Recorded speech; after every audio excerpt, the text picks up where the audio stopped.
Mercy Sunot inihatid na sa kanyang huling hantungan noong Huwebes. Noong December 9, ginanap ang unang gabi ng lamay para sa kanya sa tahanan nila sa Carmona, Cavite.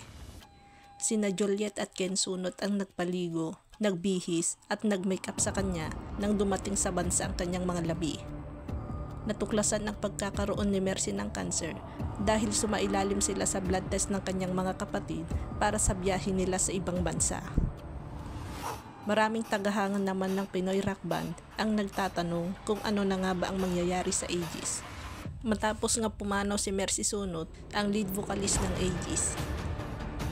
Pahayag ni Josie, hindi kami prepared na ganun kabilis ang mangyayari na mawawala si Mercy.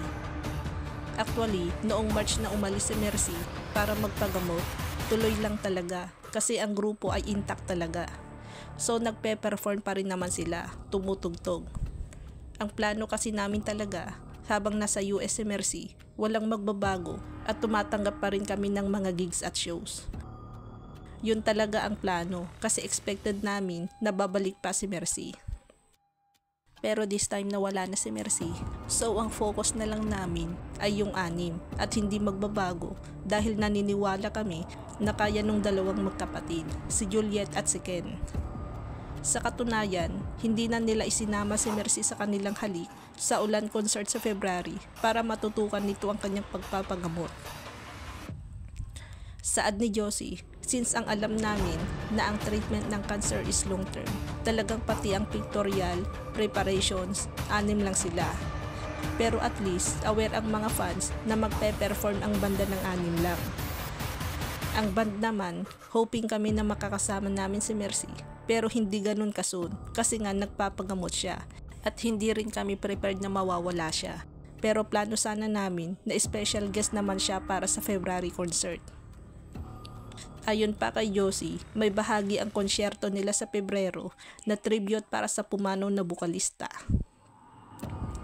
Anya, nag-decide ang aming producer ng part ng show. Gagawa ng tribute para kay Mercy and part ng proceed ibibigay rin sa family.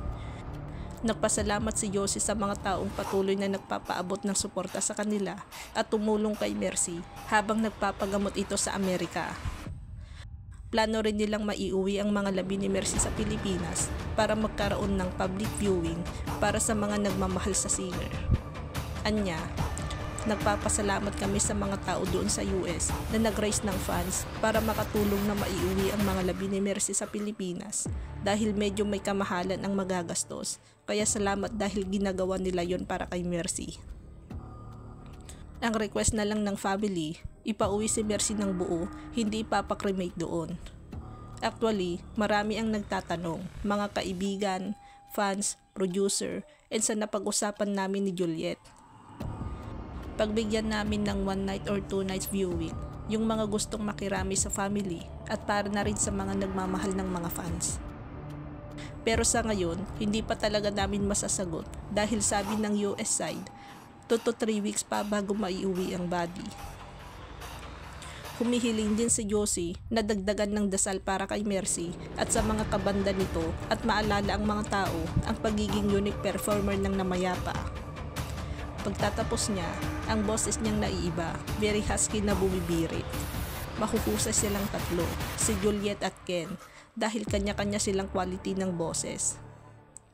Pero ang kay Mercy, wala pang mga singer ngayon ang katulad niya. Yun talaga ang tatak niya at nag-iisa, na sana hindi makalimutan ng maraming tao.